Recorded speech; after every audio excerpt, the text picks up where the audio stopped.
La de hoy, antes, alguna nota. Habéis visto que en la convocatoria del día del observatorio estaba prevista para el día 15 y Alex la retrasa al 22, me parece que ¿no? Estoy esperando a ver si sale. Que ya la del día 15 por mal tiempo no se acudirá, pues si alguien lo tenía previsto que lo cambie.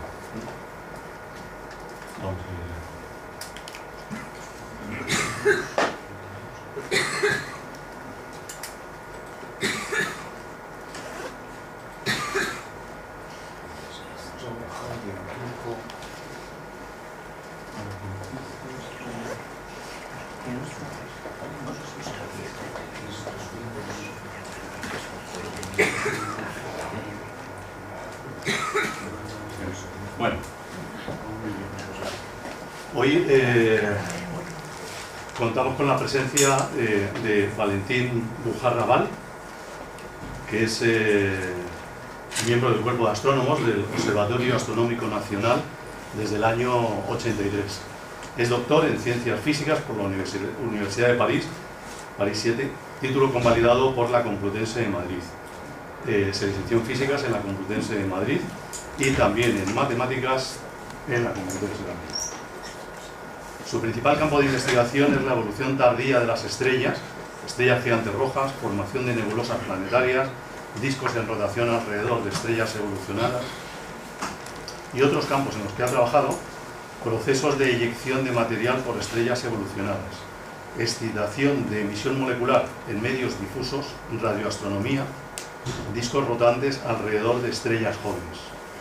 Y hoy nos viene a hablar pues, de nebulosas con unas imágenes estupendas, preciosas. Bueno, Valentín, cuando quieras. Quizás no sea tampoco la charla más espectacular que hayáis visto, pero me conformo con que aprendáis algo también de todas estas cosas. Voy a intentar, en particular, ya lo veréis, pues explicaros un poco lo que hacemos los profesionales, ¿no? No solo pues, contaros una historia de divulgación, sino también que veáis un poco el trabajo del día a día.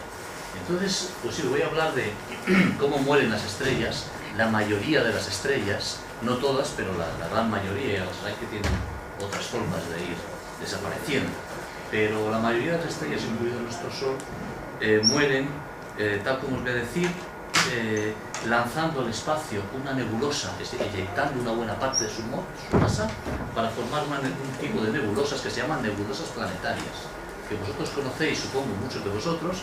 En realidad no tiene nada que ver con los planetas, es un nombre histórico esto de nebulosa planetaria. Proviene de que los telescopios del siglo XVIII, cuando se descubrieron, tenían un aspecto que parecía, vagamente se parecía a lo que es la imagen de un planeta.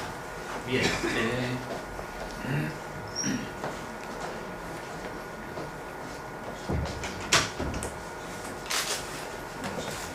¿es aquí?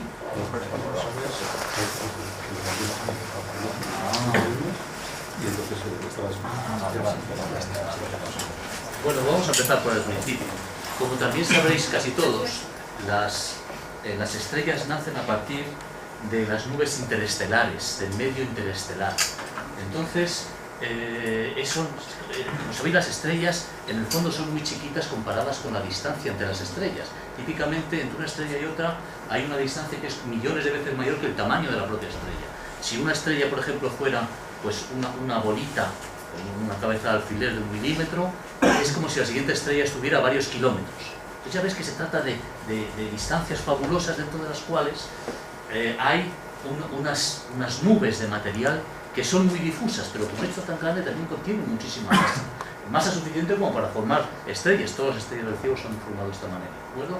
Para que os hagáis cargo de lo difusas que son estas nebulosas, os diré que estamos hablando de billones de veces menos que la atmósfera de la Tierra y bastante mejor que el mejor vacío que se puede conseguir en el laboratorio. O sea, aún así, cuando yo hablo de condensaciones, son cosas realmente pues, muy poco densas. Muchos de vosotros conoceréis esta imagen. Esta foto, por cierto, la ha hecho un astrónomo amateur norteamericano, Entonces ya veis el aspecto que tiene el medio interestelar. Por ejemplo, se ven zonas que están en emisión porque están calentadas por las estrellas cercanas. También hay otras que se ven en absorción, como la cabeza de caballo, se ven oscuras porque son zonas frías y absorben la radiación que viene de detrás, ¿de acuerdo? Bien, el medio interestelar tiene tendencia a ir colapsando, es decir, estas nubes tienen tendencia a ir cayendo sobre sí mismas por simple atracción entre las diferentes partes de la nube, ¿verdad? Entonces se van formando estas condensaciones. Por ejemplo, pues probablemente esta que hay aquí, o este núcleo que hay ahí, terminará formando una estrella. Entonces veis, estas nubes en principio extraordinariamente extensas van colapsando lentamente para ir al final formando estrellas.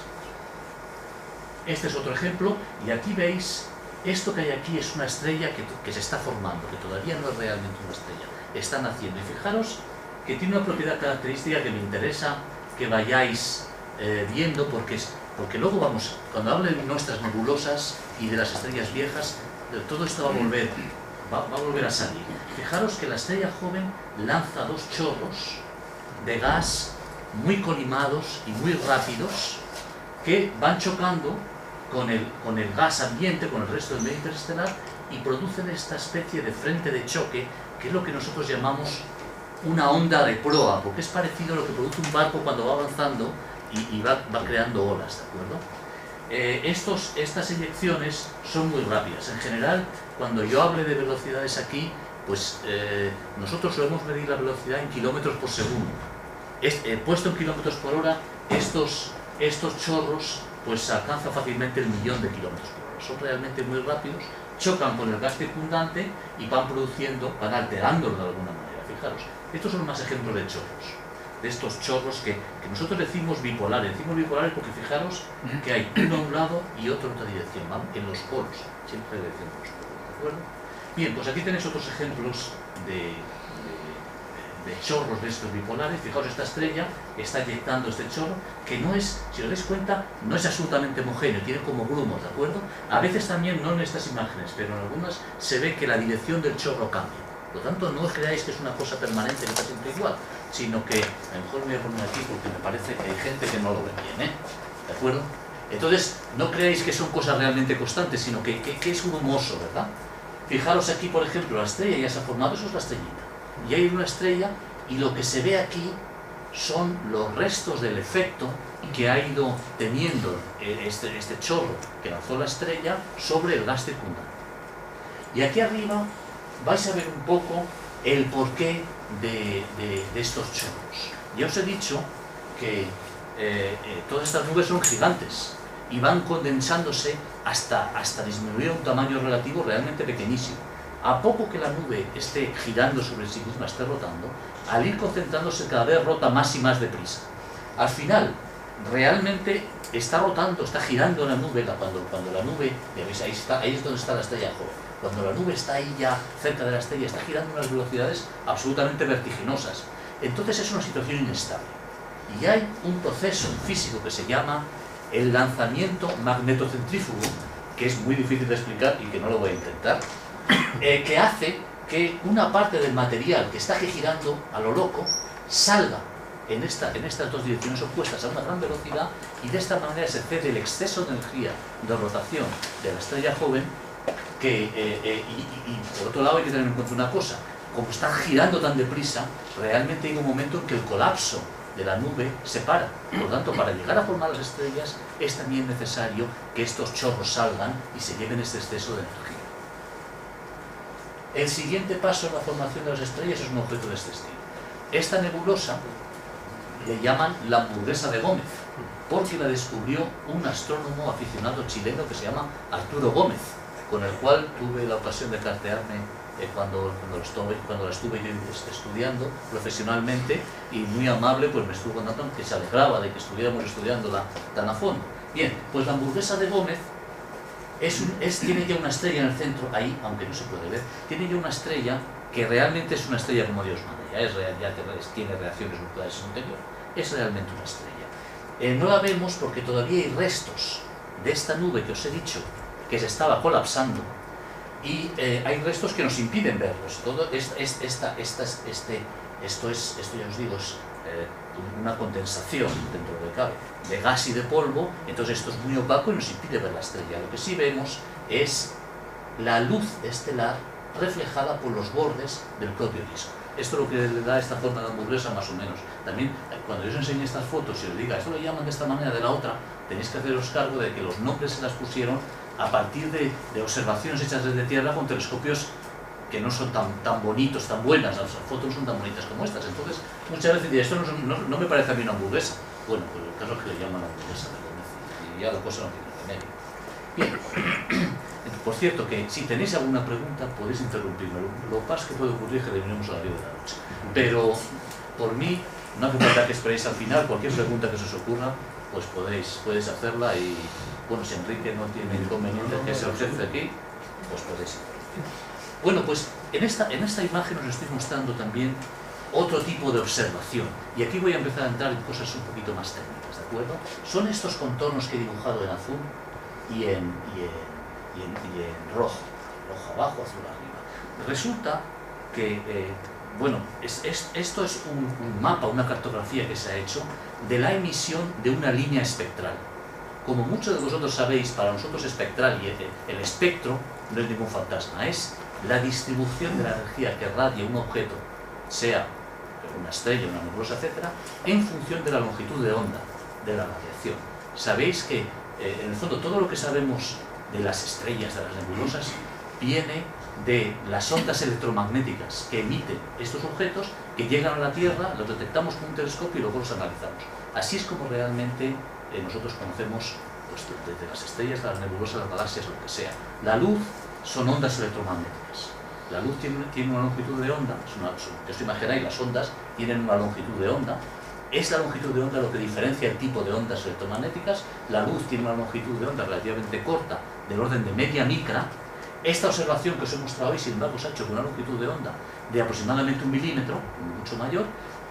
Por ejemplo, los rayos infrarrojos tienen longitudes de onda intermedias, los ultravioletas aún menores que la luz. ¿De acuerdo? O sea que lo que diferencia los diferentes tipos de radiación, incluyendo las ondas de televisión, por ejemplo, que nos permiten ver la tele, pues es básicamente la longitud de la onda de la radiación. ¿De acuerdo? Entonces, resulta que cuando en un gas tenemos átomos o moléculas, claro que puede haber en un gas, ¿de acuerdo? El gas, aparte de emitir más o menos a todas las longitudes de onda, emite muy intensamente, muy particularmente, a unas longitudes de onda muy determinadas, que son precisamente esa longitud y no a otra. Entonces se les llama líneas espectrales porque, de nuevo, por razones históricas. Antiguamente, cuando se hacía el espectro, se imprimía en una placa fotográfica y tenía una forma así alargada con unas rayitas blanquecinas que eran las líneas espectrales, es decir, las longitudes de onda preferentes a las cuales esta molécula, en este caso es una molécula, está emitiendo. Es la molécula CO, el monóxido de carbono.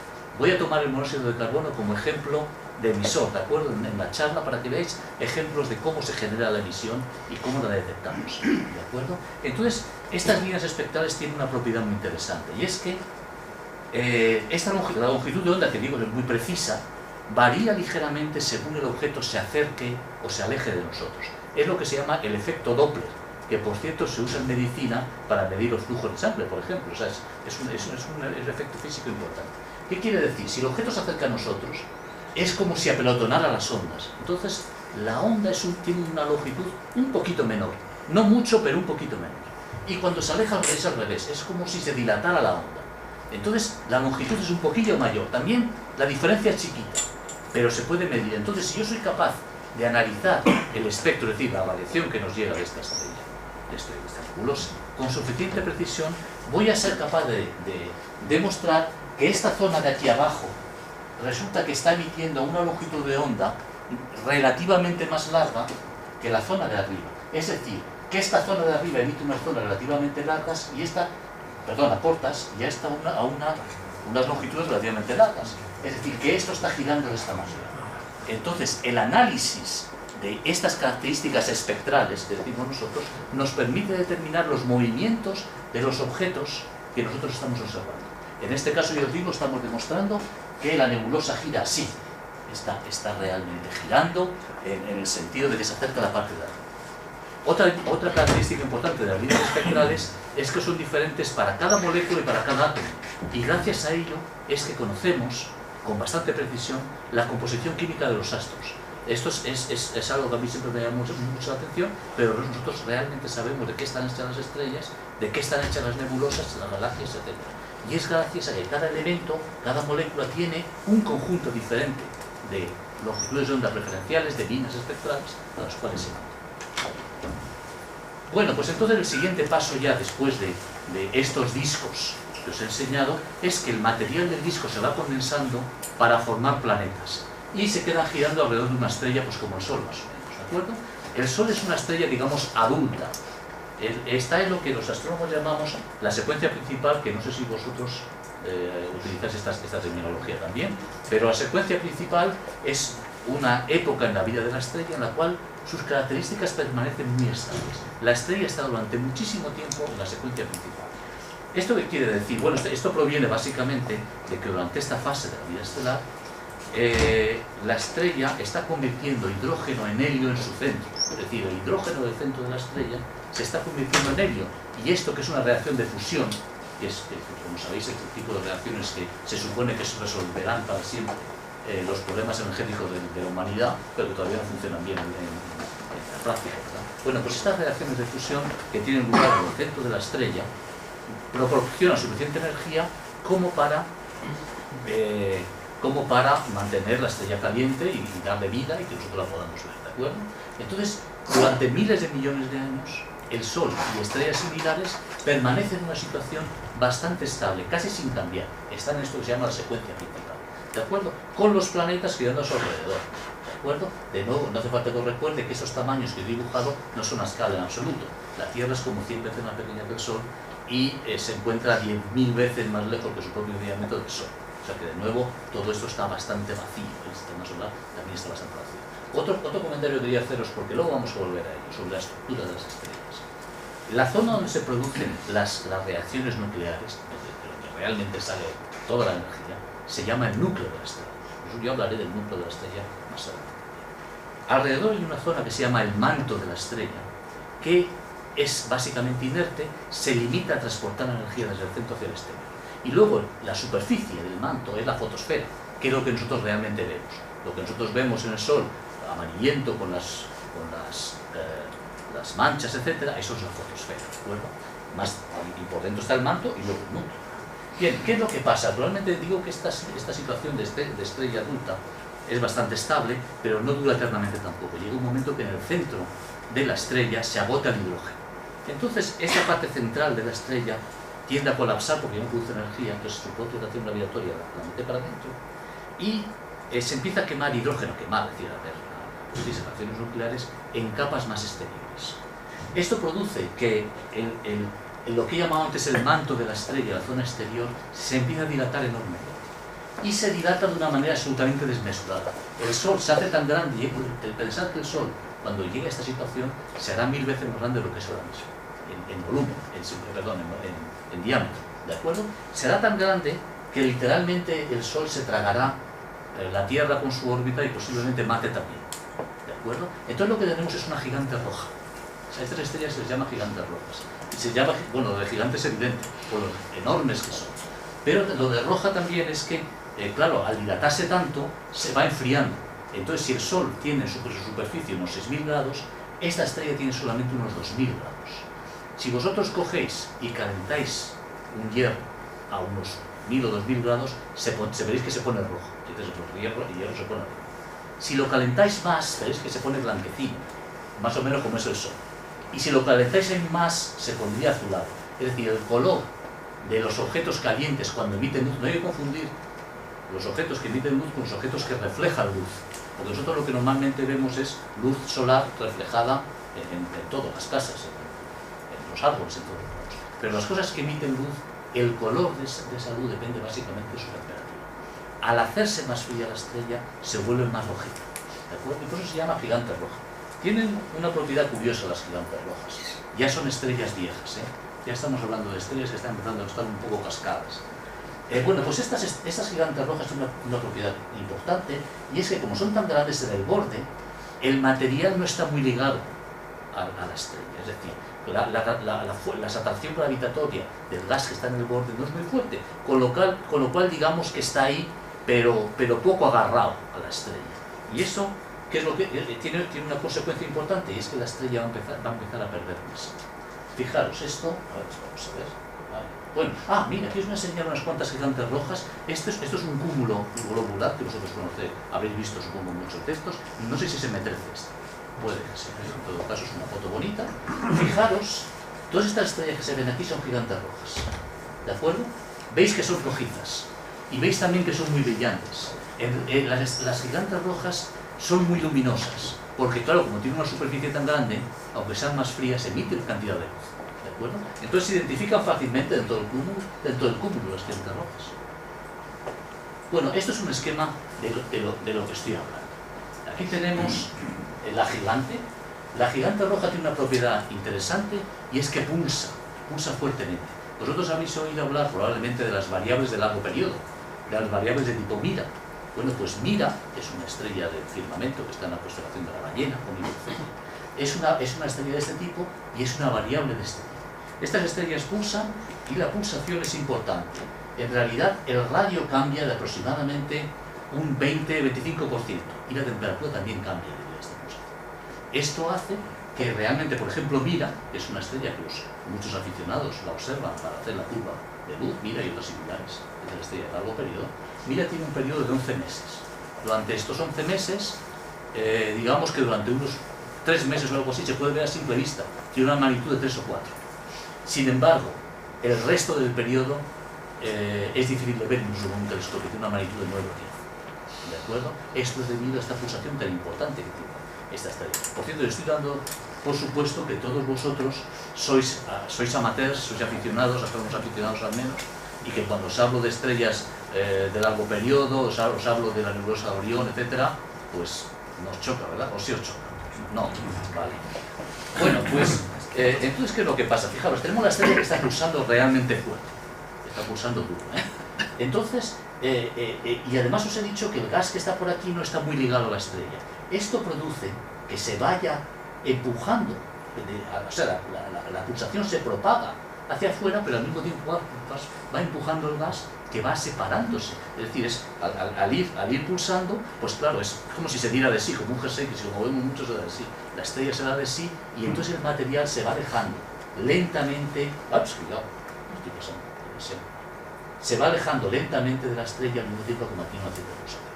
Llega un punto, ese que es importante, en el cual la temperatura cae, la temperatura de este gas, que nosotros solemos llamar a este tipo de nebulosas, solemos llamar envolturas circunestelares. Todavía no se les llama esto nebulosa planetaria. Nebulosas planetarias se utilizan para objetos más evolucionados, ¿de acuerdo?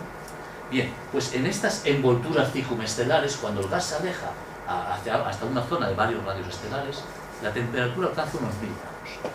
Y con 1000 grados, resulta que hay un fenómeno importante, es que empiezan a formarse granos de polvo. Antes era prácticamente todo gaseoso.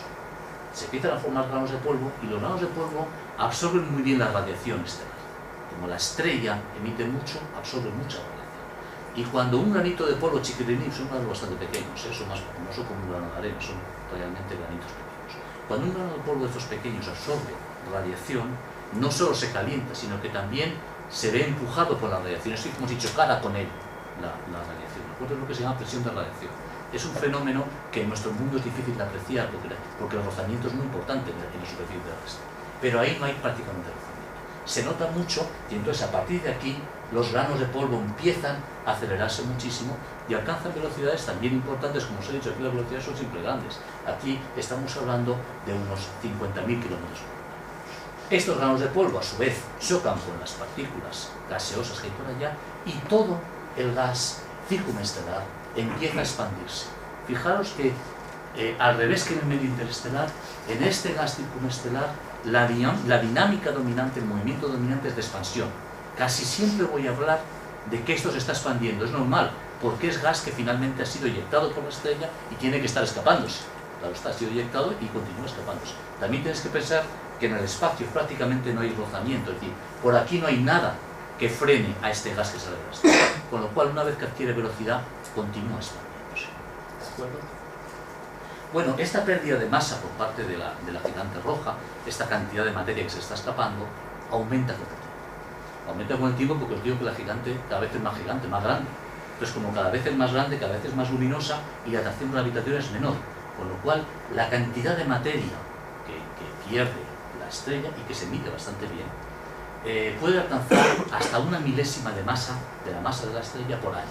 Esto quiere decir que la estrella no puede aguantar durante mucho tiempo este ritmo de pérdida de masa, y entonces empieza a ocurrir una cosa, y es que el manto, que es el que literalmente está siendo detectado, empieza a hacerse transparente.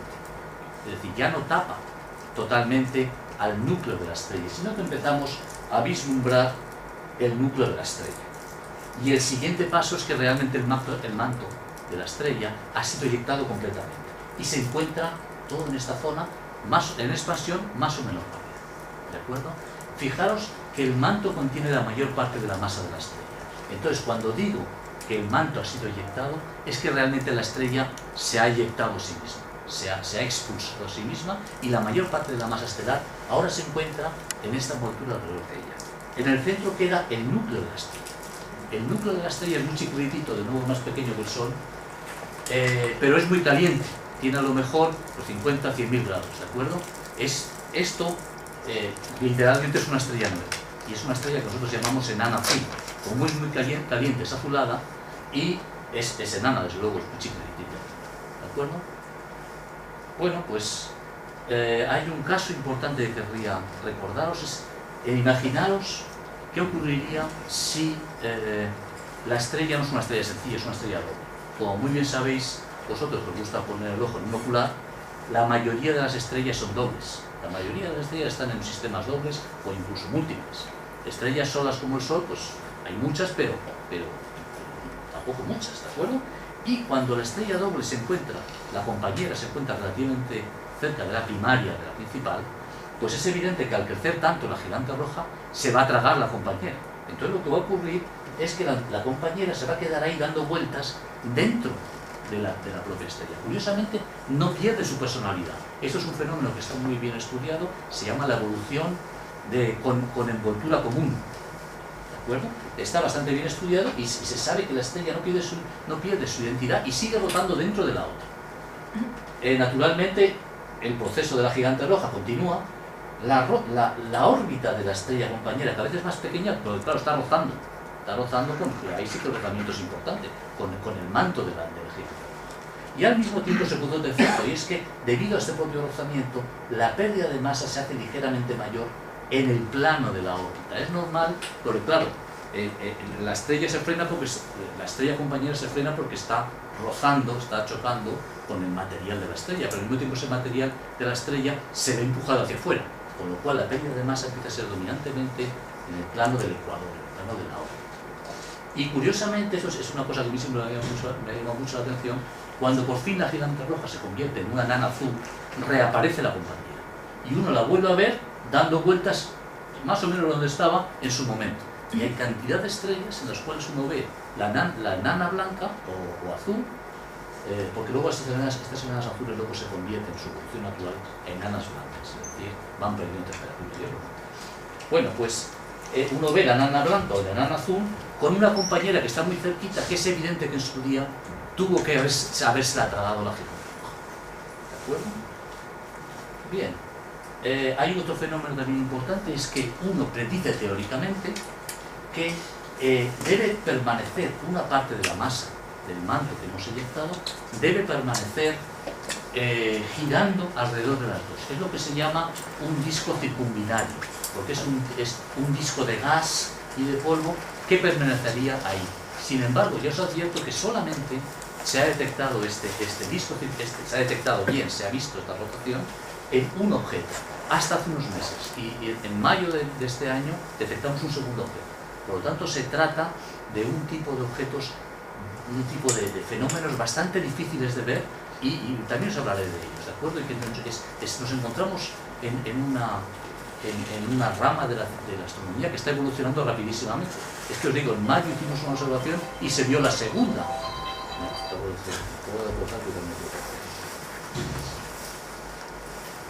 En mayo de este año vimos la segunda, en la cual parece que existe. Bien, os voy a enseñar unas imágenes de estos objetos.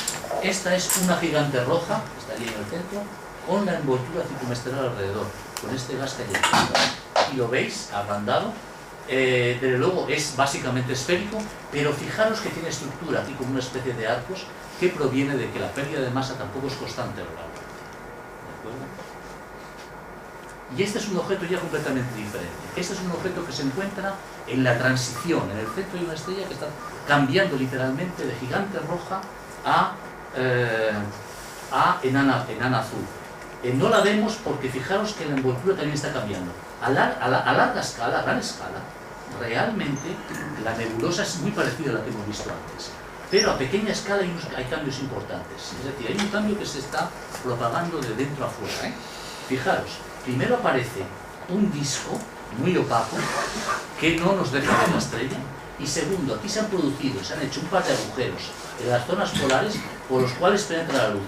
Esto que se ve aquí son rayos de luz que iluminan la zona externa de la envoltura. Es decir, hemos visto cómo en el tránsito de la gigante roja a la enana blanca con una envoltura alrededor, con una nebulosa alrededor, se están produciendo cambios cambios muy importantes en la forma de la nebulosa. Esta es una de mis nebulosas parecidas, le llaman la calabaza. Por cierto, a la anterior, para que veáis, le llaman el huevo, porque en las imágenes antiguas esto tenía forma de huevo, aunque sea difícil de creer. Bien, a esta le llaman la calabaza. No sé si tiene un aspecto de calabaza, ¿verdad? Es una de mis favoritas. Aquí, el cambio de la envoltura esférica, el cambio que ha sufrido esta envoltura esférica es espectacular. Fijaros, lo que vemos en amarillo son chorros de gas y de polvo que contienen prácticamente toda la masa de la estrella. En este caso concreto, en la zona amarilla, hay más de una masa solar, porque la estrella originalmente tenía unas 3, y en la envoltura detectamos 2 o 2 y pico masas solares, ¿de acuerdo? O sea que realmente es muy masivo y se mueve a una velocidad enorme, del orden, alcanza, pues debe andar por el 1.000.000 de kilómetros por hora que hemos hablado antes. Y fijaros en azul, lo que se ve en azul es un gas que se encontraba por aquí, el gas inyectado previamente por la estrella, que estaba a una cierta distancia, que ha sido chocado, que ha sido alcanzado, que ha recibido el choque de este gas súper rápido, y entonces lo que ha ocurrido es que se ha calentado muchísimo y es como si hubiera producido una explosión, ¿verdad? Y veis cómo esta burbuja es en realidad el gas que estaba, que ha sufrido el choque y que está explotando. Es de nuevo un tipo de frente de choque que le está produciendo allí, ¿de acuerdo? ¿Cómo es posible que se produzca esto? Pues voy a explicar por qué. Cuando se forma la enana blanca, la enana azul, inmediatamente o casi inmediatamente empiezan a producirse 2 chorros bipolares muy parecidos a los que vimos en el medio interestelar. No se sabe muy bien por qué razón se producen estos chorros, por qué razón la enana azul está inyectando material en la dirección de los polos tan deprisa. Se cree que podría ser debido a la presencia de estos discos formados quizás por una compañera, que quedan allí y que girando muy deprisa, lo mismo que en el medio interestelar, terminan produciendo una inyección de material en forma de chorros en 2 direcciones opuestas. Bien, el caso es que estos chorros que son tan rápidos alcanzan al resto de la envoltura, que va mucho más lenta, y la van abriendo, van produciendo choques en los polos, la van abriendo, la van rompiendo, y al final lo que vamos a tener cuando ya estemos hablando de una nebulosa planetaria, de las normales, de las que normalmente reciben ese nombre, vamos a tener más bien una especie de forma de reloj de arena, con una condensación en el ecuador, y luego estos chorros axiales. Voy a enseñaros algún ejemplo. Esta es una nebulosa planetaria relativamente joven, pero ya una nebulosa planetaria. Fijaros cómo tenemos la componente esférica y cómo en los polos se han abierto un par de agujeros, han formado un par de burbujas debido a los choques de estas eyecciones, de estos jets bipolares. Y esto que voy a enseñar ahora es una observación que hicimos hace como 15 años, o no más, casi 20 años. Bien, con un radiotelescopio que se encuentra en los Alpes franceses, en Plateau de Bure. Luego os lo enseñaré también. Bien, Esto es la misma molécula de antes, monóxido de carbono. Voy a tomarla siempre como ejemplo, ¿de acuerdo? Para que veáis. Y fijaros, bueno, esta es la nebulosa vista con el Hubble telescopio, el telescopio espacial Hubble, ¿de acuerdo? Que son, bueno, muchas de las imágenes que os he mostrado pues son del telescopio espacial Hubble. Entonces, veis la nebulosa, que es claramente bipolar, en forma más o menos de reloj de arena. Y fijaros, aquí lo que os enseño, por cierto, no está muy bien enfocado, yo diría, esto. ¿A vosotros nos parece que está...? ¿No? ¿Sigo? ¿Sigo? O sea, sí, bueno, vale, bueno. Entonces, ¿qué es lo que estoy mostrando aquí? Estoy mostrando mapas de estos que os he contado antes que se hacían analizando muy finamente la longitud de onda para ver qué se acerca y qué se aleja de nosotros. ¿De acuerdo? Entonces, fijaros, esta parte de aquí representa las longitudes de onda corta. Es el material que se acerca a nosotros y se corresponde exactamente con la cáscara de esta estructura. Es decir, estamos hablando de dos estructuras huecas, una aquí que se acerca a nosotros, otra aquí que se aleja de nosotros, que por cierto se ve peor porque al alejarse de nosotros está siendo absorbida por el resto de la nebulosa, que apenas se ve, ¿de acuerdo? Entonces tenemos las dos cáscaras. Fijaros, esta es la burbuja que se está acercando, que está alejando de nosotros. Esta es la burbuja que está acercando a nosotros. Y la velocidad extrema, es decir, el cambio extremo de longitud de onda, se produce justamente ahí, y ahí es donde se alcanza la velocidad máxima a que se mueve este gas en esta nebulosa planetaria, aún una nebulosa planetaria joven, que se llama M192. A esta le llaman la pisada de Minkowski, porque la descubrió un señor que se llama Minkowski, y vista con no mucha precisión, pues parece como una pisada. Bueno, sí, ¿no? Entonces, habéis visto claramente cómo analizando este tipo de líneas espectrales uno es capaz de sacar una información muy precisa sobre la estructura y sobre la dinámica de estas nebulosas, ¿de acuerdo? Vamos a ver más casos. Mira, esta es otra nebulosa planetaria vista con gran resolución, espacial, y veis, por ejemplo, agujero que se ha hecho ahí, veis la estructura del reloj de arena. Esta otra se llama NGC 6302. Esta es una nebulosa que estamos observando nosotros ahora mismo con un telescopio que está en el desierto de Atacama, del cual os voy a hablar luego también. Y realmente tenemos unos resultados muy espectaculares. Fijaros que en el centro tenemos de nuevo una especie de disco oscuro que no nos deja ver la estrella.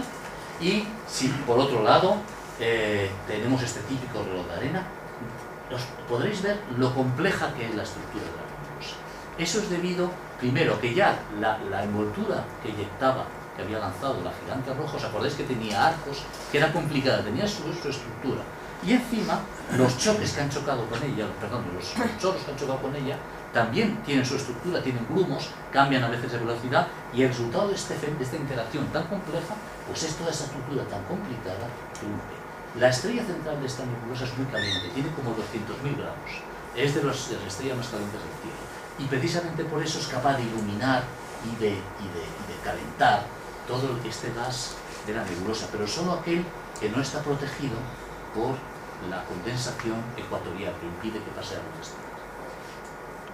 Esta es otra similar. Ya os he dicho que esto está básicamente, todo el gas nebular está, casi todo, está en expansión. Entonces, ¿qué es lo que pasa? Que según van evolucionando las nebulosas, estrellas un poquillo más viejas, según van evolucionando, el gas se va separando y por lo tanto se va haciendo también más difuso.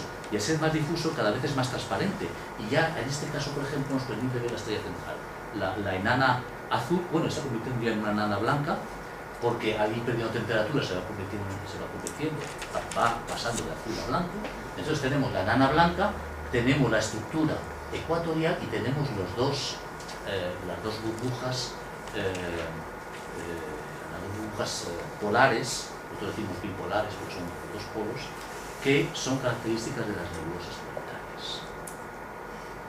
Esta es una que es diferente, esta se llama Genis 401. Esta es un objeto que también hemos observado nosotros en el observatorio. Esta es una observación hecha con el telescopio espacial Hubble. Esto sería hacia el año 2000 que lo hicimos, precisamente. Bien, fijaros que aquí estamos en el mismo caso, ¿verdad? Veis que tenemos una estructura bipolar, pero fijaros qué diferente. ¿Sabéis por qué es tan diferente? Eso es debido a la naturaleza de los choques que están en juego. El choque que os enseñé yo en el caso de la en el caso de la calabaza, es lo que se llama un choque adiabático, en el cual la temperatura aumenta muy fuertemente. Pero a veces la temperatura del gas que recibe el choque no aumenta demasiado, porque eso depende básicamente de la densidad del gas. Entonces se produce un fenómeno que se llama de máquina quitanieves, porque en vez de explotar el gas que choca, simplemente es empujado por los chorros que vienen detrás de él y se va quedando los bordes, creándose esta especie de tubo, ¿verdad? Que es como la nieve que va dejando el quitanieves a los dos lados. Por eso le llaman así. Y esta es una de mis favoritas, el rectángulo rojo. El rectángulo rojo es una nebulosa planetaria joven. Fijaros lo diferente que es de las otras. Se cree que la razón por la cual el rectángulo rojo presenta esta estructura tan diferente es porque tiene un disco rotante particularmente desarrollado. Lo tiene. Esa fue lo que os digo, que la única que había sido detectada hasta hace muy poco, el disco rotante, lo tiene efectivamente y es muy desarrollado, es muy grande. Eso hace que la mayoría del gas que veis aquí en realidad proviene de gas del disco, y polvo del disco, que han sido arrancados desde el disco, no desde la estrella, sino desde el mismo disco. ¿De acuerdo? Os voy a enseñar el tipo de observaciones que muestra esta estructura. Estos son mapas de los mismos que os he enseñado antes, de longitudes de onda, un poquillo mayores, un poquillo menores. Son observaciones relativamente antiguas, por eso pues se notan tan pobretonas, ¿verdad? Pero fijaros, en las longitudes de onda más cortas, el gas está situado más bien a la derecha, en las más largas está situado más bien a la izquierda. Quiere esto decir que el gas está rotando de esta manera, ¿de acuerdo?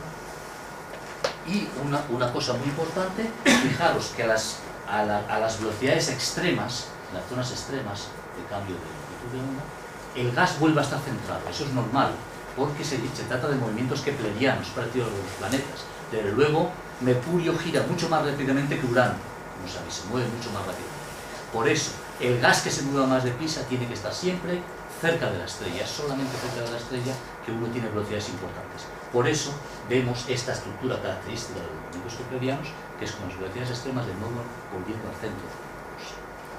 Analizando estas observaciones, no solo somos capaces de ver la estructura y la dinámica de estos objetos, sino que también lo vamos a ver, somos capaces de estudiar teóricamente la forma en que se emite esta radiación, y vamos a ser capaces, a través de la modelización de la nebulosa, de determinar sus principales propiedades físicas, la densidad, la temperatura, las abundancias de las especies, etc. Os voy a contar muy brevemente cómo se hace esto. Pues fijaros, os he hablado al principio de las líneas espectrales. ¿Por qué hay líneas espectrales? Porque esto que os estoy mostrando aquí está la misma molécula de siempre, ¿de acuerdo? Cómo rota de una manera esquemática, o cómo vibra. Nosotros tenemos una molécula que tiene dos átomos, ¿de acuerdo? Carbono y un oxígeno. Esto puede vibrar, hace así, chaca, chaca, chaca, y puede también rotar, ¿de acuerdo? Pero no puede vibrar a la velocidad que le da la gana, ni rotar tampoco a la velocidad que quiere, porque según nos enseña la mecánica cuántica, en la parte de la física que describe las propiedades de los átomos y de las moléculas, solo pueden, por ejemplo, en el caso de la rotación, solo se pueden rotar a determinadas velocidades. Las otras están prohibidas, no pueden existir. Entonces, por ejemplo, esta molécula CO puede estar en el estado, que eso se enumera con el número cuántico J, puede estar en el estado 0, en el cual no rota en absoluto, puede estar en el 1, en el que rota un poquito más deprisa, puede estar en el 5 o en el 6, ahora no podría estar nunca en el 5,5. Eso no es posible, según yo os digo, muestra la teoría, una de las teorías fundamentales de la física actual, que es la mecánica cuántica. Entonces, ¿qué es lo que pasa cuando tenemos una molécula rotando relativamente deprisa en el estado J igual a 6? Es que espontáneamente tiende a emitir un fotón de radiación electromagnética a una longitud de onda concreta, en este caso 0,4 milímetros, y no a otra. Digo lo de emitir un fotón, los fotones, no sé si sabéis lo que son como los paquetes básicos de energía radiante, de ondas electromagnéticas. Solo se emiten y se absorbe la energía en forma de fotones. Uno no puede absorber ni emitir medio fotón. Tiene que ser 1, 2 o 24.000, pero no 24.000 y medio, ¿de acuerdo? Entonces lo que hace esta molécula es que pasa de un estado de rotación J igual a 6 a uno J igual a 5 y nos emite radiación a una longitud de onda concreta. La que os he enseñado antes en los mapas era esta transición, la transición de J2 a J1 a 1,3 milímetros. ¿De acuerdo? Entonces, ¿cómo se produce en el fondo esta emisión de energía? Pues básicamente la energía proviene de colisiones con otras moléculas. Es decir, os imagináis nuestra molécula que está rotando despacito, viene otra y choca con ella. Entonces lo que ocurre es que se pone a rotar más deprisa. Lo que ocurriría en este dibujo que os he hecho yo es que pasaría de J1, que está rotando muy despacito, por ejemplo a J3. Y luego, de una manera espontánea, se desexcitaría J2 y J1. Esto de que se desexcita espontáneamente es otro fenómeno físico que se conoce hace mucho tiempo, que se llama el rozamiento electromagnético. Que quiere decir que cuando nosotros tenemos unas cargas eléctricas que están girando, por ejemplo, espontáneamente tienden a frenarse emitiendo radiación electromagnética. Esto pues proviene de las ecuaciones de Maxwell de la electrodinámica y, bueno, pues los que no hayáis estudiado física lo tenéis que creer, ¿de acuerdo? Entonces, espontáneamente se produce esta emisión de radiación, primero con un fotón de 0,8 milímetros y luego con un fotón de 1,3 y eventualmente se producirá otro a 2,6 milímetros de longitud, ¿de acuerdo? Y eventualmente llegará otra colisión y volverá a subir o volverá a caer. Entonces, si nosotros sabemos cómo se producen físicamente estos procesos, seremos capaces de modelizar lo que emiten nuestras nebulosas, ¿de acuerdo? Entonces, esto que os estoy contando es un poco lo que hacemos los astrónomos en nuestro día a día. Es decir, yo soy profesional, a mí me pagan, pero no me pagan por estar delante de un ordenador viendo fotos bonitas. Ya os imagináis, me pagan por hacer esto. Para hacer estos cálculos que os voy a comentar ahora rapidísimamente, se requieren códigos de muchos miles de sentencias. Son realmente cálculos tremendos, ¿de acuerdo? Entonces, lo que ocurre es lo siguiente.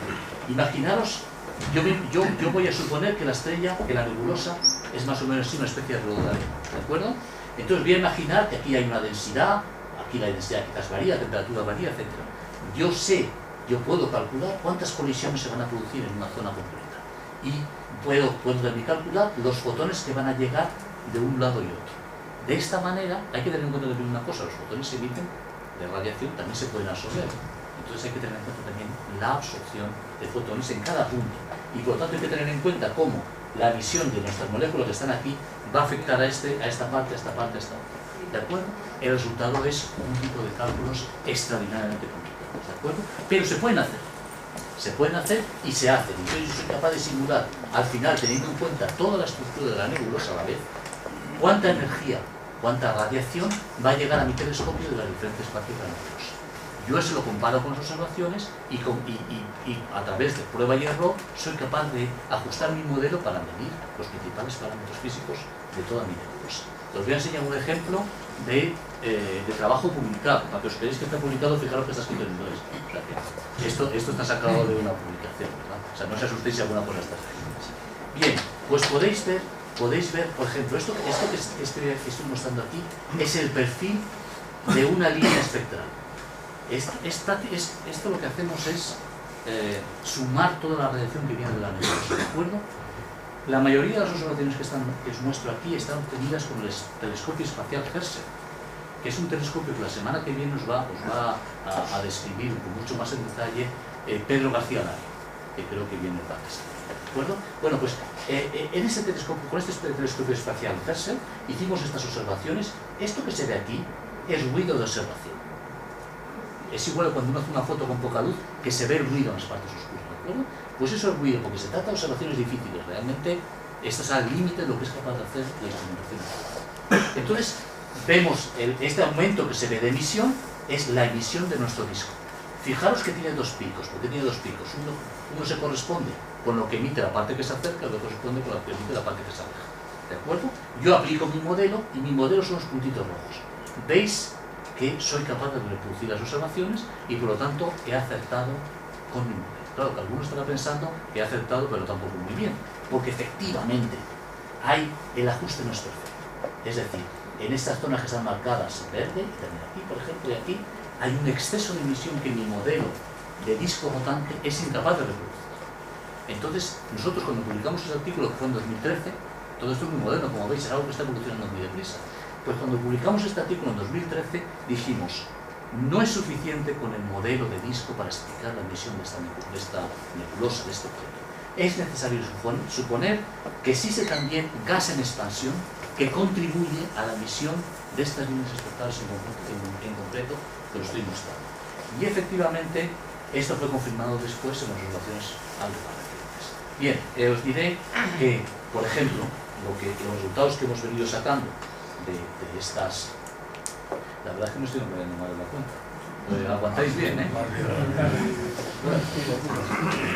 Pues, por ejemplo, de los resultados que nosotros hemos sacado concretos, resultados, digamos, profesionales, entre comillas, es decir, lo que nos espera de nosotros, se encuentra que hemos podido demostrar que la nebulosa tiene una temperatura de entre menos 150 y 0 grados centígrados, por ejemplo, que tiene una densidad medida en moléculas por centímetro cúbico de entre varios miles y algunos millones, sigue siendo una densidad muy baja comparada con la atmósfera.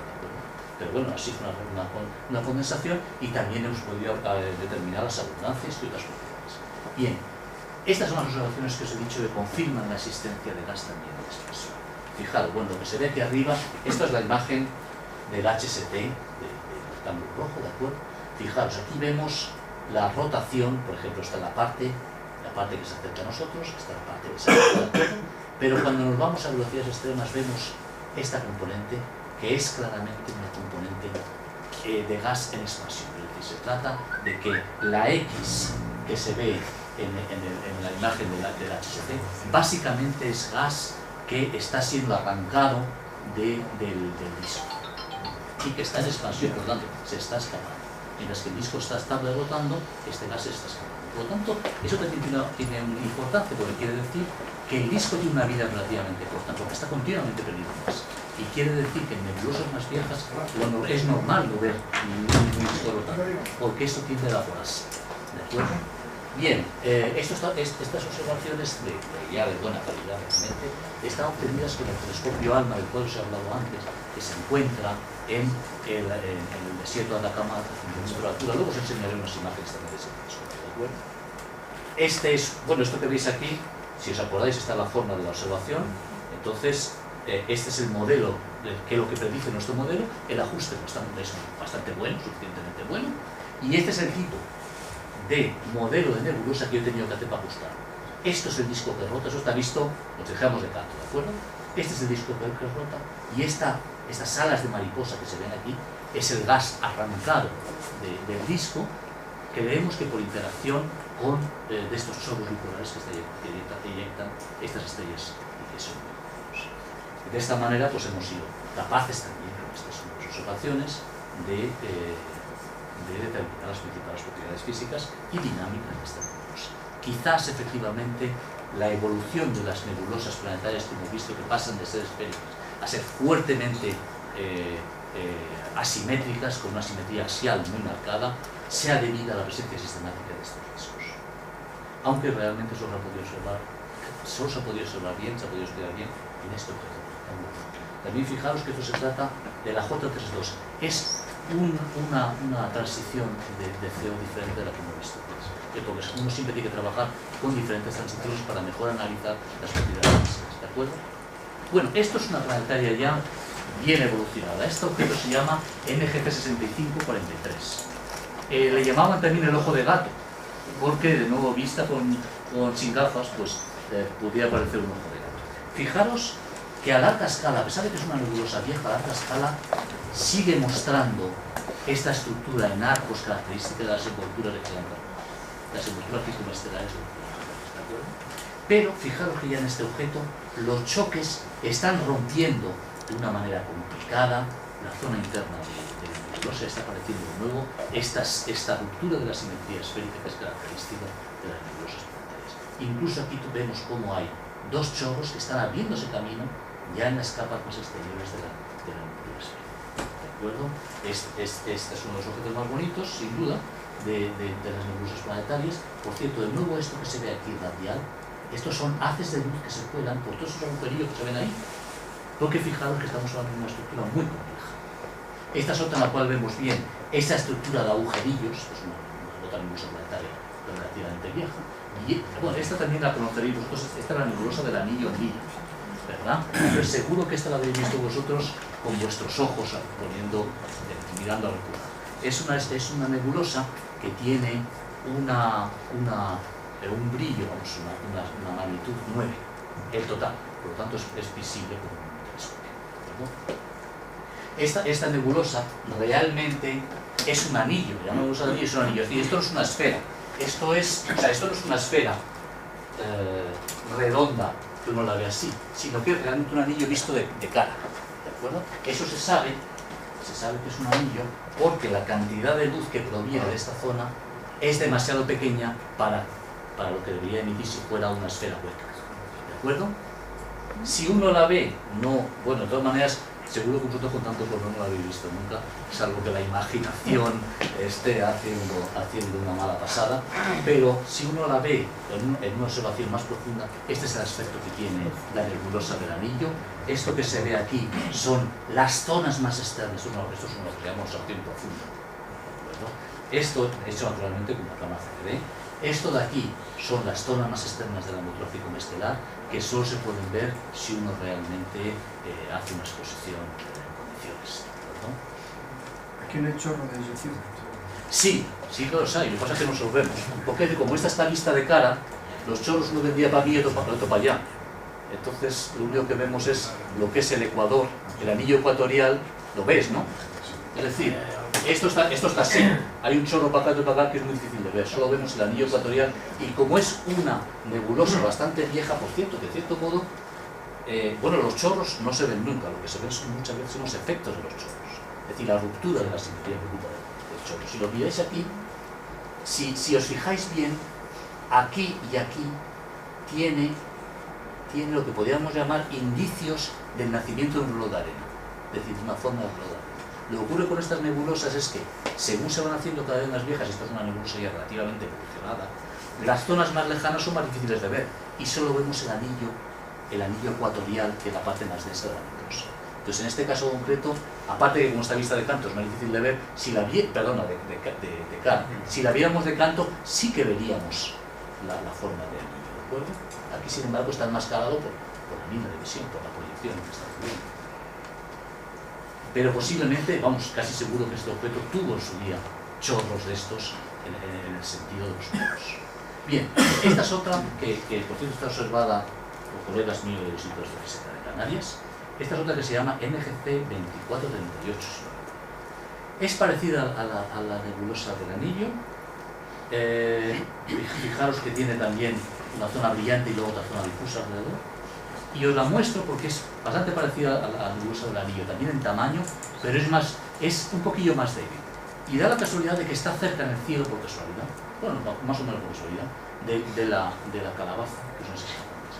Y la traigo a colación porque me gustaría que os hicierais una idea de cómo se ve esto cuando uno lo mira, o sea, cómo se vería todo esto cuando uno lo mira con un telescopio pequeño, ¿verdad? Pues se ve más o menos así. Fijaros, el tamaño de esta placa, que es una placa fotográfica, me parece que proviene del Observatorio Palmar, de Monte Palmar, ¿de acuerdo? El tamaño de esta placa es aproximadamente como la Luna. Esto mide un poco más de un minuto de algo. Es decir, aproximadamente lo que mide un planeta grande, Júpiter o Venus, ¿de acuerdo? Y este círculo que se ve ahí mide 1 minuto y medio, me parece, 1 minuto y medio. En el centro está la calabaza, ¿la veis? Fijaros. Y pensad que se trata de una observación profunda. La calabaza tiene una magnitud, me parece que 17, y además distribuida en toda una zona. Entonces, dura de ver con un telescopio. Aquí la podéis ver mejor. Ahí está la calabaza escondidita, ¿la veis, no?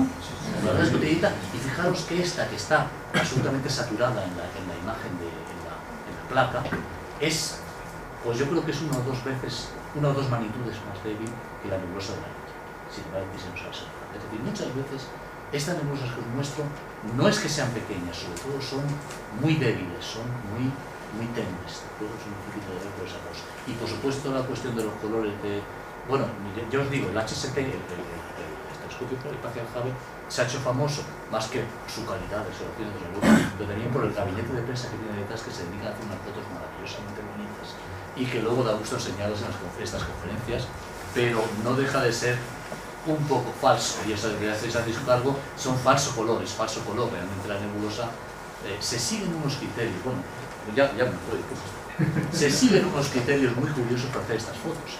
Son criterios físicos. Por ejemplo, el gas más caliente se pone en azulado, porque yo que os dije de que las cosas calientes son más bien azules. En la parte más fría se pone en rojizo. Son los criterios que se siguen, pero no son criterios de color que uno vería con nuestros ojos. En realidad yo no sé, yo no me hago cargo de qué vería uno si viera la nebulosa de la calabaza a una distancia suficientemente corta como para poder apreciar los colores. Eso es quizás imposible de saber. Bueno, esta es otra cosa que es una nebulosa bastante vieja. Empieza, claro, ¿qué es lo que pasa? Os he dicho que prácticamente todo este gas está en expansión. Entonces, según se va haciendo viejo, lógicamente todo es cada vez más y más difuso, todo es cada vez más y más débil, ¿de acuerdo? A esta le llaman el anillo de diamantes, porque da la casualidad de que hay ahí esa estrella que no tiene nada que ver con la nebulosa, se coincide en la línea de visión, está más cercana que la nebulosa. Entonces da la impresión de ser un anillo pues, con un brillante o algo así, ¿no? Bueno, esta nebulosa también me interesa señalarla porque es una de las pocas nebulosas que conserva una simetría esférica considerable. Es decir, realmente esto no es que esté visto de cara, es que es una esfera hueca, ¿de acuerdo? Fijaos que la emisión del centro no es tampoco tan pequeña con respecto al exterior.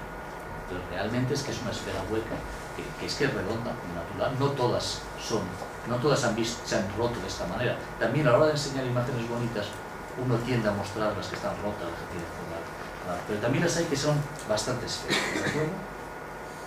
Y aquí tenéis otra que también la observaron en el Instituto de Astrofísica de Canarias. Esta ya es muy vieja, tiene un tamaño realmente, pues yo creo que es aproximadamente un parsec, que más o menos la distancia que hay entre las estrellas.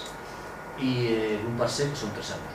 O sea, realmente es muy grande, realmente se ha difundido muchísimo, está empezando a ser todo muy difuso, todo con una densidad muy baja. Fijaros que esto es el medio interestelar. Si os dais cuenta, la nebulosa ya no destaca mucho con respecto al medio interestelar. Es decir, esta nebulosa tan evolucionada, que ya se ha hecho tan enorme, empieza a ser muy débil y ya no es mucho más intensa, ya no es mucho más densa, de alguna manera, que el medio interestelar. Es decir, estas nebulosas finalmente están destinadas a confundirse con el medio interestelar. Todo este material que ha sido eyectado por la estrella finalmente vuelve al medio interestelar y sirve para que se forme una nueva generación de estrellas. ¿De acuerdo? Como podéis ver en este tipo de imágenes, esta que os voy a enseñar es ya una viejísima, debe ser la más vieja que se ha detectado. Fijaros el ruido de la observación, eso que es una observación profunda, creo que está hecha de nuevo con el Hubble. Y fijaos el ruido que hay, es porque la emisión es extremadamente tenue. Realmente la emisión es muy débil porque todo se ha hecho muy tenue, todo es muy difuso. Y este es, bueno, os voy a decir una cosa, fijaros aquí. Sin embargo, la estrella central se ve todavía bastante bien. Eso es porque hay una razón física detrás de todo ello. La vida de la nebulosa planetaria, las nebulosas planetarias son muy espectaculares, muy bonitas, pero sus vidas son relativamente cortas. En 20.000 años empiezan a ser ya difíciles de ver. Sin embargo, la estrellita que hay en el centro, la enana blanca, se va enfriando lentamente, pero aguantan muchísimo. Fijaros, aquí por ejemplo, esta es una imagen también bastante profunda del cielo, en la que se ven varias enanas blancas, ¿las veis? No hay ni rastro de nebulosa planetaria, son tan viejas que la nebulosa planetaria se perdió del todo y no hay quien la vea, ¿de acuerdo? Sin embargo, la enana blanca dura muchísimo tiempo como tal, sin acabar de extinguirse todavía su emisión. Se va enfriando muy lentamente y va perdiendo luminosidad muy lentamente. En realidad os puedo decir que algunas de estas estrellas se cree que son restos de las primeras estrellas que se formaron en el universo. Es decir, ha sido tan lenta la evolución en la fase de enana blanca que es difícil, sería difícil pensar que vamos a encontrar una enana blanca que ya se ha convertido en una enana negra, como se les llama. Es decir, que vamos a encontrar una enana negra porque no ha transcurrido tiempo suficiente desde que nacieron las estrellas con ese estilo.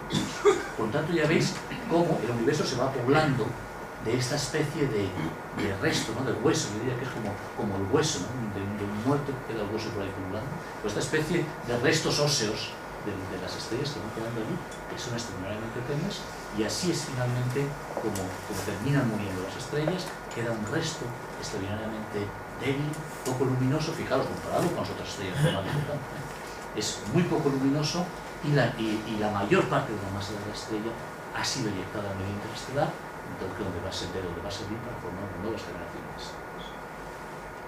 Bueno, para terminar me gustaría hablaros de algunos de los instrumentos que han sido utilizados para hacer estas observaciones. Este es el telescopio espacial Hubble, que conocéis muy bien. Fijaros que solo con esta imagen se da uno cuenta que está bastante cerca de la Tierra. Tiene una órbita, por lo tanto, muy corta, de unos 100 minutos, 1 hora y media, y se puso ahí a propósito cerca de la Tierra para que pudieran subir los astronautas a actualizar los instrumentos. Este telescopio se lanzó hacia 1990 y sigue funcionando a pleno rendimiento y con gran éxito, ¿de acuerdo? Por ejemplo, solo para poneros un ejemplo, que no sé si vosotros lo conocéis, pero que en su día fue muy famoso. Nada más ponerse en marcha el telescopio descubrieron que había un error, nada menos que en el espejo principal. Resulta que tenía una deformación gravísima. Bueno, pues recuerdo que en aquel momento cundió el pánico en la comunidad astronómica y se hicieron cantidad de reuniones y simposios con los mejores expertos del mundo a ver cómo demonios se puede hacer para solucionar esto. Porque con lo que ha costado de dinero, este fue el telescopio más caro de la historia de la humanidad durante muchos años.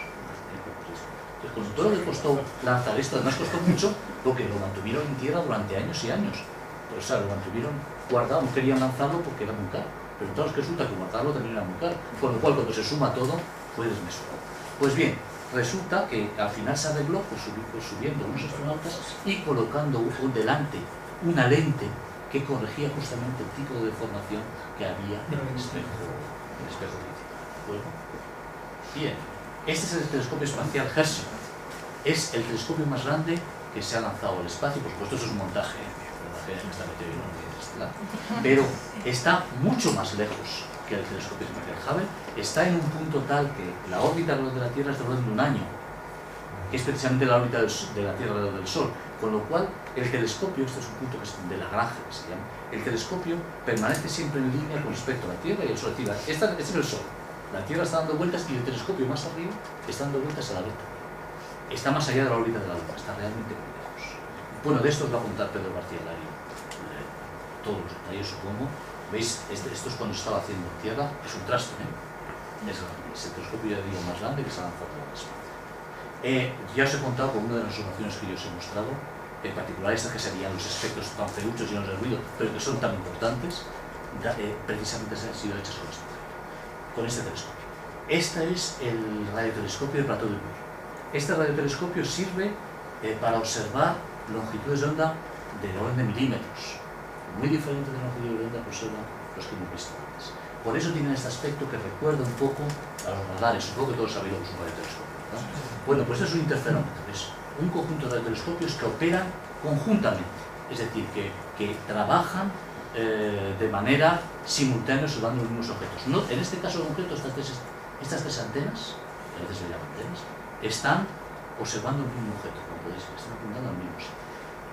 Combinando de cierta manera, que es francamente complicado, combinando lo que se detecta en todos ellos, en cierto modo es como si fuéramos capaces de sintetizar un telescopio que tuviera este diámetro. Luego compara todas estas objetos. Y este es el radiotelescopio Atacama, que es el Plateau de Bourg, pero absolutamente a lo gigante, que está colocado a 5.000 metros de altura, en un lugar absolutamente inhóspito para la vida humana, con 0% de humedad. Ahí siempre vive muy poca gente, hay muy poca gente en situ viviendo, y está compuesto de unos 60 telescopios, y que todos en general tienen de nuevo que observar el mismo punto del cielo para poder combinar luego la observación. Con este telescopio se hizo estos bonitos mapas que os he enseñado del rectángulo rojo, en el que se ve la rotación y al mismo tiempo la expansión. Y otras muchas observaciones que se han hecho.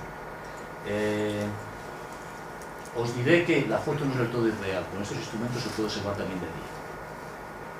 ¿Vale? Lo que pasa es que para hacer la foto que luego pones en la página web, mejor hacernos de día, ¿no? Bueno, pues nada, con esto quiero terminar. Gracias, perdón que me he alargado un poco más.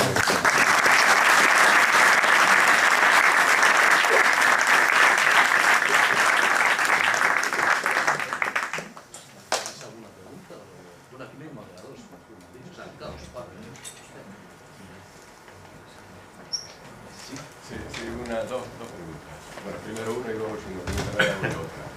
Me ha llamado la atención cuando la conferencia ha estado fenomenal, me ha encantado. Muchas gracias. Entonces, cuando hablabas de la fase de gigante roja, del Sol, que iba a llegar a absorber la Tierra.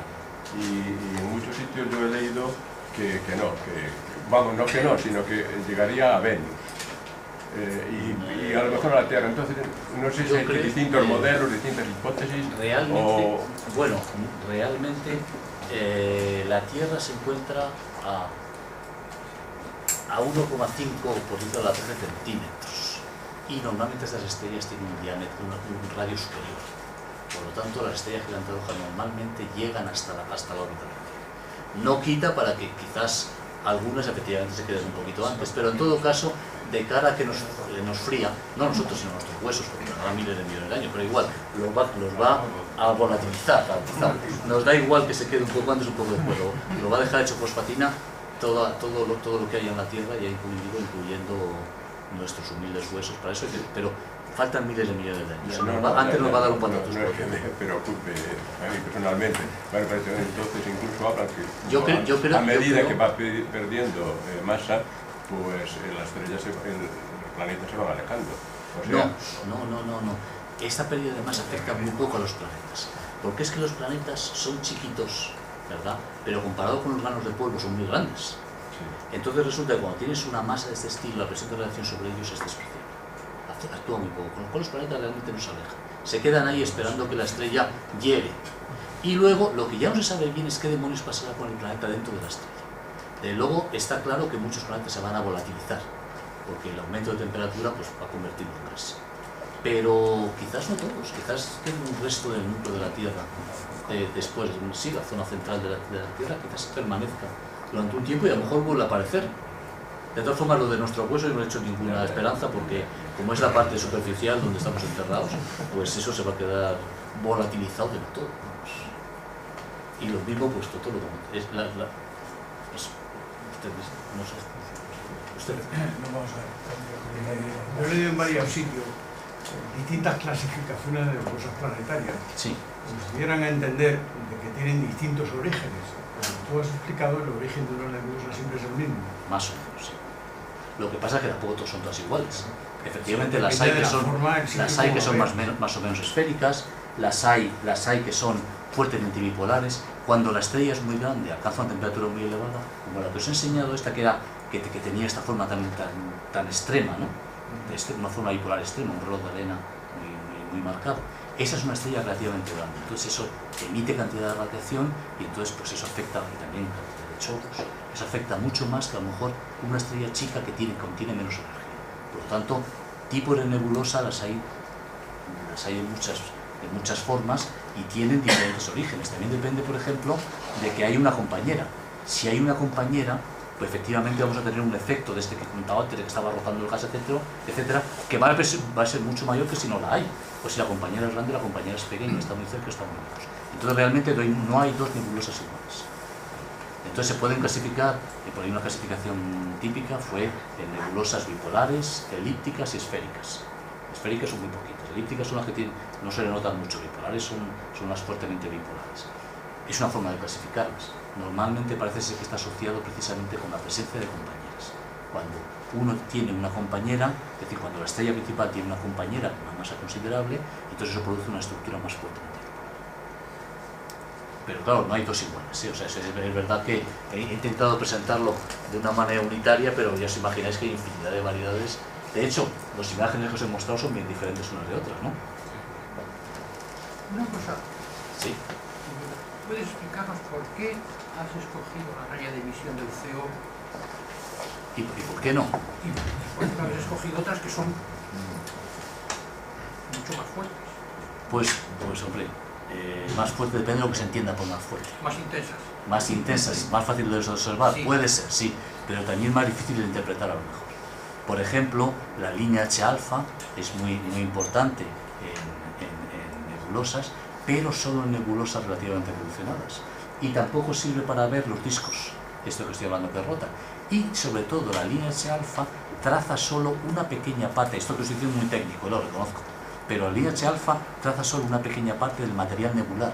Mientras que sobre todo en nebulosas jóvenes, que son las que yo he hablado sobre todo de nebulosas jóvenes, porque es donde se producen los efectos espectaculares, los efectos físicos que luego... Lógicamente, un momento, perdona que te corte. Lógicamente, en una nebulosa, como en cualquier cosa que hay en el universo, el elemento más más frecuente, más hidrógeno. Incluso es el hidrógeno. Sí. Entonces, pero para que emita el hidrógeno tiene que haber unas ciertas condiciones. La línea H-alfa prácticamente solo emite cuando uno tiene el gas ionizado. Mientras que muchas de estas nebulosas, particularmente las que más me he detenido, que son las jóvenes, tienen una temperatura relativamente baja, entonces no emiten el H-alfa. Es decir, es verdad que el hidrógeno es muy abundante, pero no siempre está demasiado. ¿De acuerdo? Pero bueno, es verdad que con H-alfa se han hecho infinidad de estudios interesantes y no solo con H-alfa, es que me he comido pues, las líneas del oxígeno ionizado 3 veces, que son muy buenas para trazar zonas fuertemente ionizadas, las líneas del nitrógeno que sirven particularmente para trazar los choques, para estudiar las zonas chocadas, relativamente caliente debido a los choques, cantidad de líneas espectrales interesantes. Pero bueno, me he querido centrar en CO primero porque yo he trabajado en ello particularmente y segundo porque si me empiezo a mostrar muchos ejemplos, cada uno con unas propiedades diferentes de emisión, pues ya podría ser más difícil de explicar y aquí mañana seguimos todavía con el rollo, ¿De acuerdo? O sea que sí, aquí he querido tomar un ejemplo que es particularmente las líneas rotacionales de la molécula CO. No sé si lo he entendido bien, pero parece que la temperatura caía muchísimo a grado, ¿no? Al orden de los 2000 grados de la temperatura que tenía la estrella, que son muchos miles. Toda esa energía, ¿cómo se disipa? El que no entendió. Sí, vamos a ver, la estrella tenía una... Tenemos una estrella que tiene 2000 grados de superficie. No, bueno, primero partimos de la estrella antes, tiene 200.000. Sí, bueno, hay una estrella que tiene 200.000. O 6.000, sí, el Sol, sí, ¿no? el Sol, sí. Y después de eso pasa a unos 2.000. Sí. Entonces, eso es normal porque se ha expandido, como alguien dice por ahí. Entonces, claro, al expandirse, por decirlo así, tocan a menos energía. Y menos energía en la superficie significa menos temperatura. ¿De acuerdo? O sea que es normal que al hacerse muy grande, aunque se está produciendo, en el fondo se está produciendo más energía que en el Sol, curiosamente, es decir, una gigante roja, la cantidad de energía que se produce en el centro, en la zona de las fusiones nucleares, es mayor que en una estrella de la secuencia principal. Pero como es tan gigante, pues se tiene que dividir entre toda la superficie, con lo cual la energía superficial es menor y la energía térmica superficial es la temperatura. Entonces, por esa razón se vuelve fría. Luego, ¿por qué se vuelve caliente? Porque se vuelve una nana azul. Porque resulta que de repente se pierde la parte exterior y vemos solamente el núcleo, que está teniendo las reacciones nucleares, que está calentísimo. Luego, una cosa que no he querido contar es por qué las enanas blancas se vuelven inertes. Porque fijaros lo que ocurre. Nosotros tenemos una enana blanca que está consumiendo hidrógeno para recuperar helio, ¿de acuerdo? Para formar helio. Imaginaros, y en el centro ya no queda hidrógeno, está consumiendo una capa. Imaginaos que ahora yo el exterior lo eyecto, lo pierdo. Entonces ya no hay más hidrógeno para ir alimentando a la maquinaria, ¿de acuerdo? Con lo cual llega un momento que se acaba el fuel, se acaba el combustible y entonces ya deja de producir energía y simplemente pierde la energía que tenía allí la nebulosa, ¿de acuerdo? O sea, perdón, la nebulosa, la estrella. Entonces por eso se ponen inertes y van enfriándose lentamente según van radiando la energía. O sea que no sé si he respondido la pregunta o he respondido otra cosa. ¿Hay otra pregunta por allí? Ese muchacho de negro. No. Sí. Sí, bueno, tenía una. Bueno, la mayor parte de las... Ese muchacho de negro es que es hijo mío. He dicho, a ver, aquí hay que preguntar. Bueno, has dicho que había 3 tipos de nebulosas, ¿no? Esféricas, elípticas y bipolares. Es una clasificación, simplificando las cosas. En el caso de la calabaza, que más bien parece monopolar, tiene como un lado muy poco regular. No, pues esa sería clasificada como bipolar. Pero la nebulosa, es verdad, no todas son exactamente simétricas respecto al Ecuador. La nebulosa de la calabaza es curiosa, porque está muy bien estudiada, y la razón por la cual uno de los lóbulos está más extendido que el otro es porque hay un poquito más de masa, pero no mucho más, a lo mejor un 30% más, en uno de los hemisferios que en el otro. Es decir, como os he dicho antes, que las envolturas de las gigantes rojas, las envolturas circunestelares, no son exactamente homogéneas, había, por una casualidad, por lo que sea, un poco más de masa al norte que al sur. Con lo cual, cuando han llegado los choques, han topado con un poco más de masa y no han sido capaces de acelerarlo tanto y de provocar un efecto tan fuerte como el sur. Entonces ha ocurrido que eso se ha frenado, el material se ha frenado un poquito más el norte que el sur. Bueno, yo lo clasificaría como bipolar, pero esas clasificaciones no dejan de ser clasificaciones. Quiero decir que es una cosa que se se hacía hace años cuando la gente decía, ¿cómo son las nebulosas planetarias?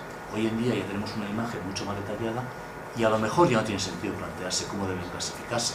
Por ejemplo, el ojo de gato estaba clasificada tradicionalmente como una nebulosa elíptica. Pues puede que sea elíptica, yo no sé si es elíptica o qué es una cosa rara, ¿no? Claro, es natural, dentro de lo que es la evolución de las planetarias, pues es una forma natural. Pero ya digo, no hay que dar mucha importancia tampoco a las clasificaciones. ¿Había una pregunta por allí? Yo ya lo he hecho. Sí, ya lo he hecho. Muy bien.